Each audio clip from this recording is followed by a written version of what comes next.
how to dispute a Noom charge after cancellation. So in here, the very first thing that you need to do is simply get into your Noom.com, right? So of course, first thing that you need to do is check your cancellation confirmation email. So you need to go back, open your email address and see your cancellation confirmation if you have actually like cancelled it or not.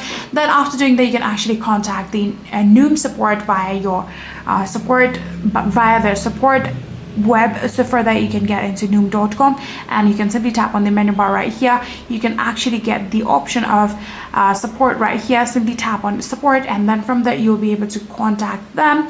Here you can add the support regarding these option, or you can simply tap on contact support.